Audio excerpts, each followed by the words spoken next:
Sirloin steak, ham hocks, roast beef, pork shoulder. Oh, the mutton chops and chickens must be in your bag, Harriet. Dig them out. Yes, sir. But I still say I think we ought to buy our own home freezing unit, Daddy. I don't think it's right of you to sneak around here hiding our meat in the school cafeteria freezer. Well, what's wrong with it? Does it cost the school anything extra to freeze my meat along with its own? Not a penny.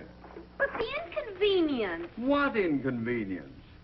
After school, I simply decide what we're going to have for dinner, remove it from this freezer, and by the time I get it home, it's nicely defrosted. Now, hand me my mutton chops and hush. Mother thinks we ought to buy that freezing unit the man showed us in the store yesterday. For $380? It would be cheaper to send our meat to the North Pole. Here are the mutton chops, Daddy. Let's get it over with.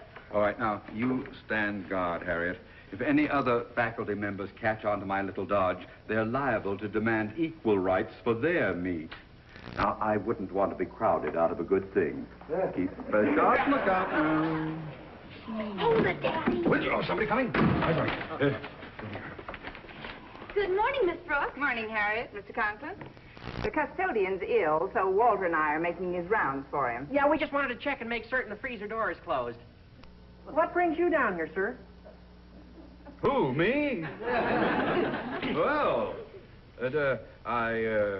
Well, I'm very proud of the fact that my school has one of the finest freezers in the country. So I frequently come down here to inspect it. Yes, indeed. This freezer is very close to my heart. Maybe that's why his heart is so... It is a dandy freezer, Mr. Conklin. Harriet, aren't you supposed to be hall monitor this morning? Golly, I forgot. Oh, excuse me, Daddy, but I'm late. Oh, by the way, Miss Brooks, we saw Mr. Boynton in the appliance store yesterday, and he bought himself a new stove. He's got 4 burners. So have I, but he never turns them on.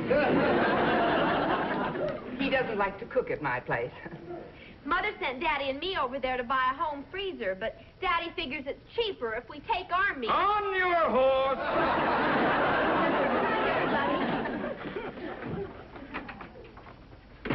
What's in the basket, Mr. Conklin? My lunch. Now then, Miss Brooks, it is with considerable horror that I recall the last time you pinch hit for our custodian. You repaired some doorknobs, remember? I remember. Every time you went to open a door, the knob came away in your hand and you fell flat. I trust you will have mercy on me today, Miss Brooks. You see, the Board of Education has asked that I report for my annual physical examination, and I would like to get there in fairly good shape. Well, you can depend on me, Mr. Conklin. I'll stay as far away from you as possible, starting immediately. Come on, Walter. Yeah. Bye, Miss Conklin. Goodbye.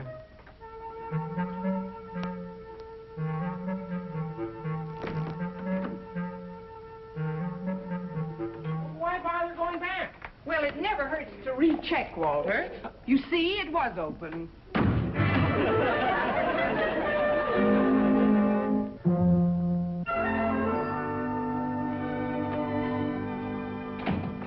Going to lunch, Walter? Yes, ma'am. I just asked Harriet to join me, but she's upset about her old man. Mr. Conklin's been gone since early this morning. Hasn't he been in his office? No, ma'am. Harriet hasn't seen hide nor scalp of him. Well, that's funny. If he had an off-campus appointment, surely he'd have told Harriet about it. No, not necessarily. She had a little argument with him this morning, and Mr. Conklin got pretty hot under the collar. Oh.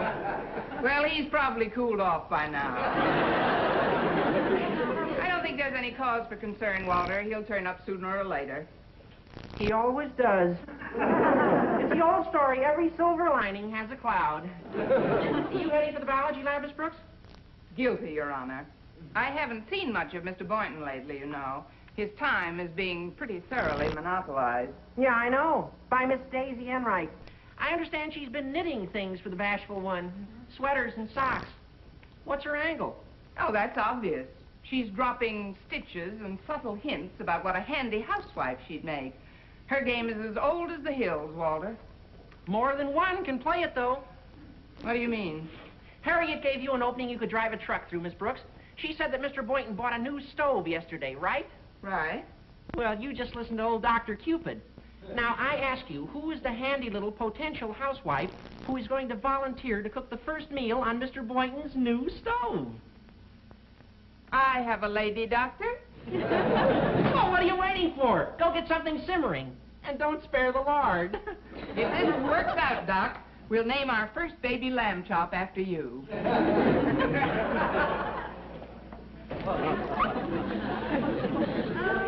I don't know, Mr. Boynton. It's a little snug right through there. I'd like to let it out. Hi. Hi. Speaking of things I'd like to let out, how are you, Miss Brooks? How do you like this sweater Miss Enright made for me? Doesn't it look like something out of Esquire? Out of Esquire by Seabiscuit. Oh, you're such a doll. But then, you know, we see each other so seldom that just the sight of you gives me the feeling that it's old home week. A very old home week. Well, thanks, Miss Enright. There's no reason we shouldn't see more of each other.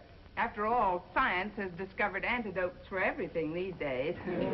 Antidote? Oh, she's so playful, Mr. Boynton. Suppose you show her the gloves I knitted you and the hanky I made. Oh, they're right here. This isn't my birthday or anything, but Miss Enright explained, being the domestic type, she likes to keep busy making things. Oh, I think that's a wonderful quality in a girl. Don't you? In a girl, yes. That really is a lovely handkerchief, though. Thank you, darling. It's all hand sewn. Yes, indeedy, I did it all with my own little needle. Oh, do you use a needle? I thought maybe you just threaded your own claws. Claws? Now, Don't pay any attention to her, Mr. Boynton. She probably got up on the wrong side of her broom this morning. Well, I have to be running along. I understand you have a lunch date with Mr. Boynton, so I presume you want to be alone. Well, I don't know. I do. Bye. Oh, and by the way, Mr. Boynton, don't forget to drop by one night, and while I'm doing my knitting, you can enjoy my brand new television set. You know, there's some fabulous shows. Oh, I know, and with some great stars, too. Gosh, a few years ago when I bought my first set with a 10-inch screen, there wasn't anything to watch but puppets. Oh, yes, I know. I know just what you mean. Yes, in those days, I remember when I was in my teens, there weren't very many stars on television. When you were in your teens, there weren't many stars on the flag.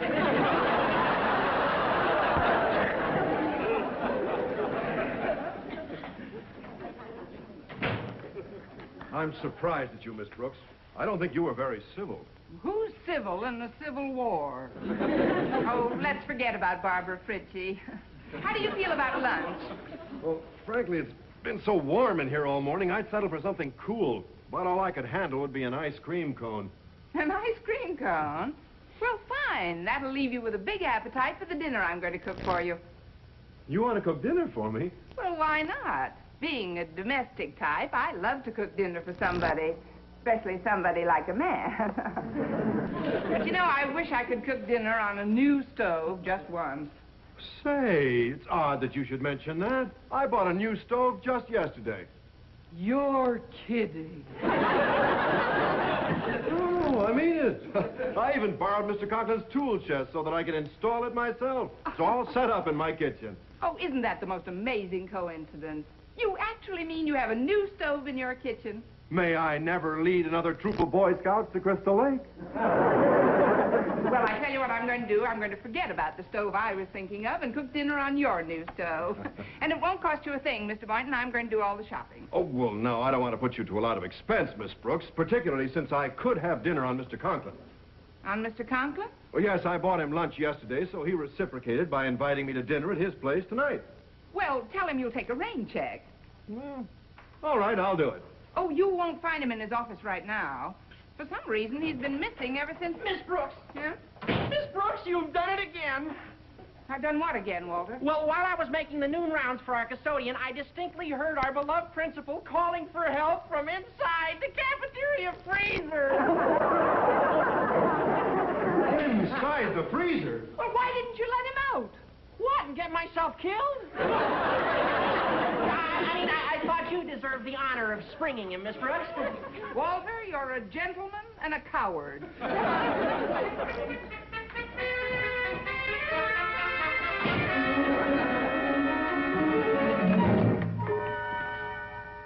I can't hear anything. Walter could have been mistaken. Maybe it was just his imagination. His imagination's catching pneumonia.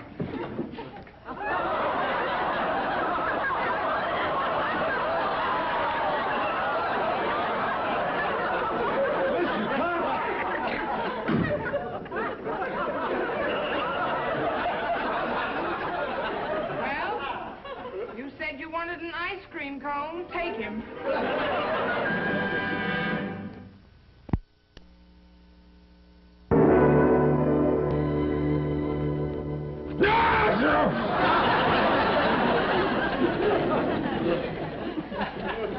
Keep your distance.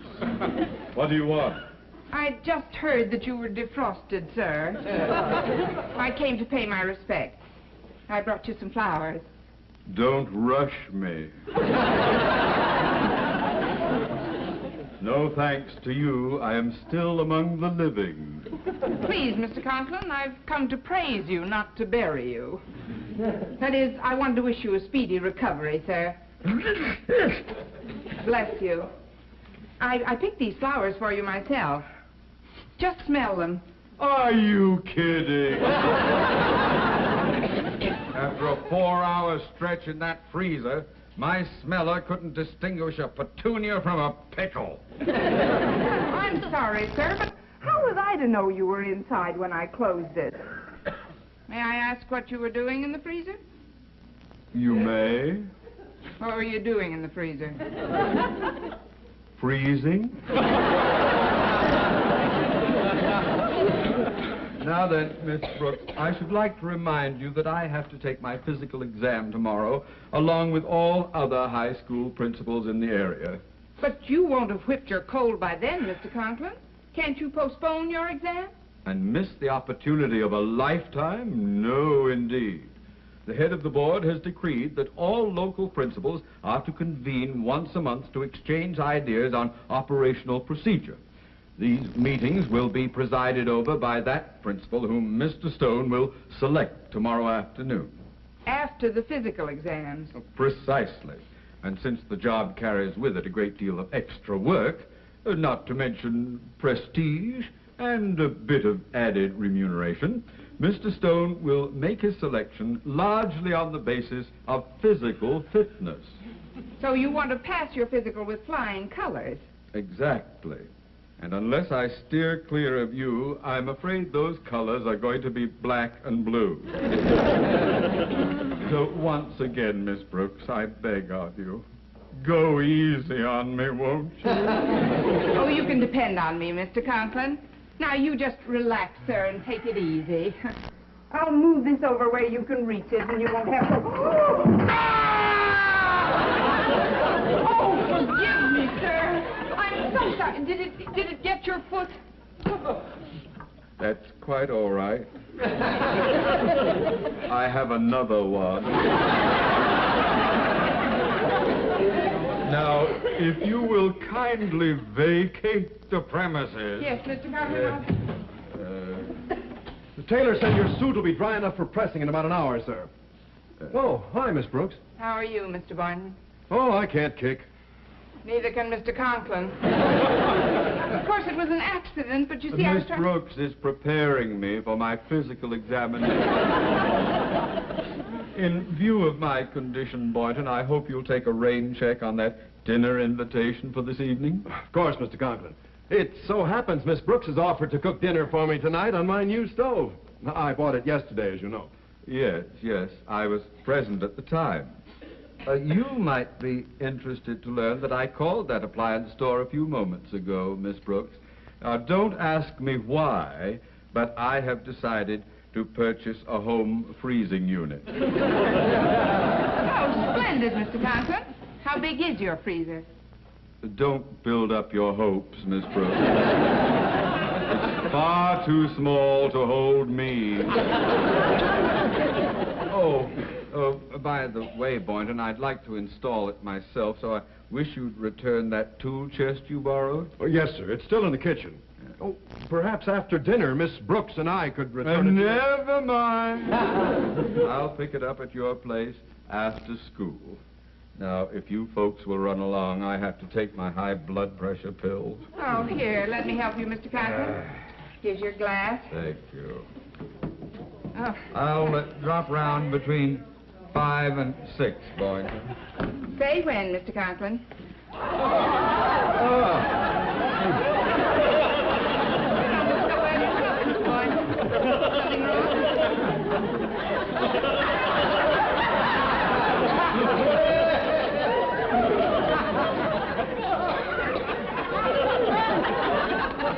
When? If we hurry, we can cross the border before midnight.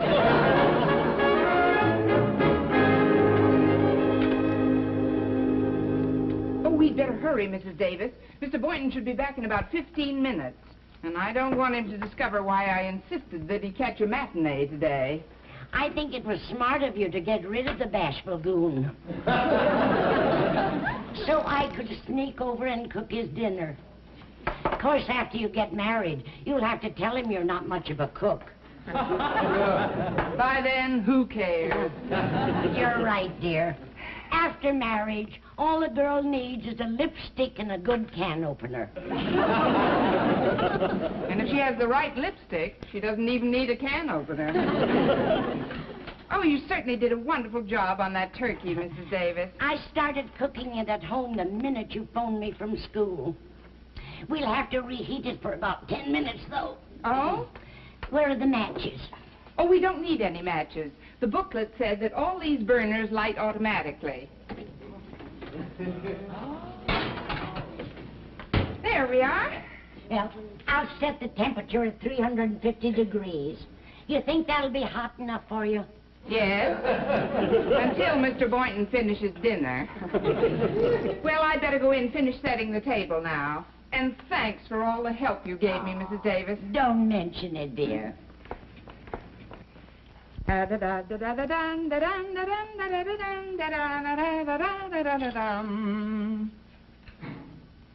He might get ideas if we watch some wrestling on TV. Oh, Connie. Connie, the light blew out in the kitchen. It's quite dark in there. Oh, well, everything's practically set here, Mrs. Davis. I'll have Mr. Boynton change the bulb as soon as he gets in. Speak of the Boynton. Oh, Mrs. Davis, you've got to make a sneaky exit. If he sees you here, he'll never believe I cooked that dinner. Stand behind the door. Hi. Have you been waiting long? For years. I mean, just a few minutes, Mr. Boynton. See how prettily the table is set. Go ahead, take a look. I'll shut the door. Lovely. When I closed it, I threw a slow curve. Did you catch a matinee, Mr. Boynton? No, I spent the time visiting with Mr. Grimaldi. He lives in the apartment directly below. His wife's expecting a baby any minute now. A baby. Oh, isn't that sweet? I just love babies. I guess that's because I'm the domestic type. That's probably why I like to cook, too. Someday I'd just like to have a baby and cook. Not the same day, of course. Oh, I just finished cooking a turkey for you. What? A real live turkey? He's dead now. That is, he didn't put up much of a fight when I stuffed him. I don't mean to sound ungrateful, Miss Brooks, but I wish you hadn't gone to all that expense on my account. When you consider that I could have had dinner on Mr. Conklin. Oh, forget it, Mr. Boynton. It's my treat. I'm going to turn the oven down in a minute. Oh, by the way, the light burned out in the kitchen. Would you change the bulb for me? Sure thing. There's some more bulbs. Yeah. Hey, Miss Brooks, when you turned the oven on, are you sure the match reached the gas jets? What match? The booklet said that all those burners lit automatically. Well, not till I can install them. Well, let's get some fresh air in here. Kitchen's loaded with gas. Well, we can't just let it go on escaping. I'll turn off the oven. Oh, don't be foolish. You might stumble in that dark kitchen. We better call the fire department. They'll come over with masks. Hello, operator. Oh, excuse me, Mr. Grimaldi, but you'll have to get off the line. But we... Mr. Grimaldi said he thinks the baby's due and he's trying to reach the doctor. Well, I don't blame him. Look, Mr. Grimaldi, we're expecting a blessed event here, too, and I've got to call the fire division. Yes, I know, but... Well, but... He says that the nurse said she'd have the doctor on the line in just a few seconds. Well, we'll hang on so that we can place our call as soon as you hang up. Oh, and congratulations, Mr. Grimaldi. I hope you have a fireman.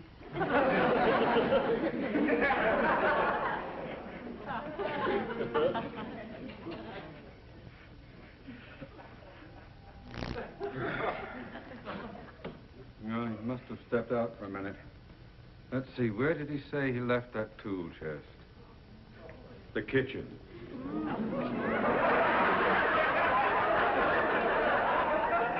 Oh, great. No light.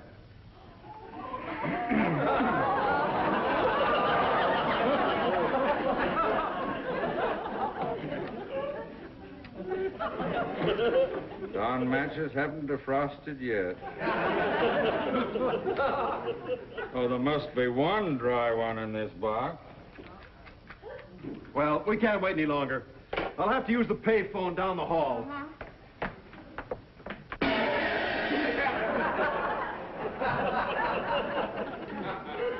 Somebody in the kitchen? It is I, Osgood Conklin. I'm trying to find a dry match so I can see my tool chest.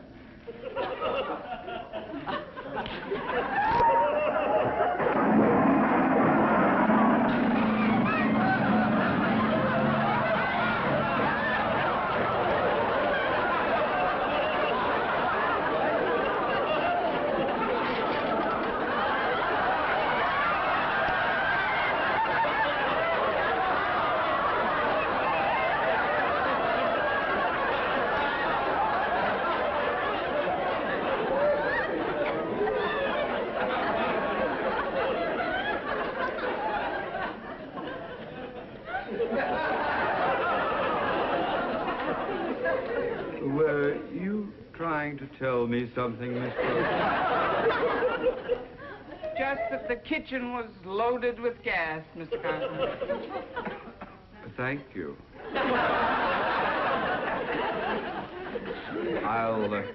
I'll be very careful.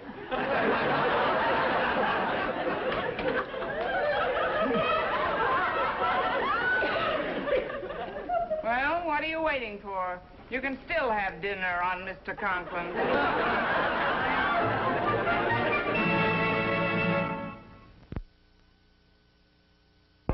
Daddy?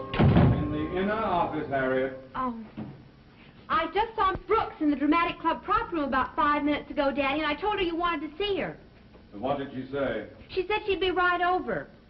She seemed awfully nervous, though. She seemed nervous. How do you think I feel about her? Well, I'll be ready for this interview.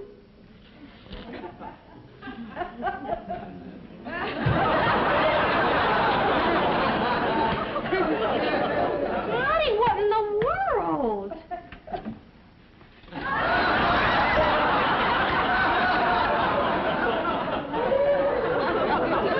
It's too late to fire me, Mr. Conklin. I just canned myself.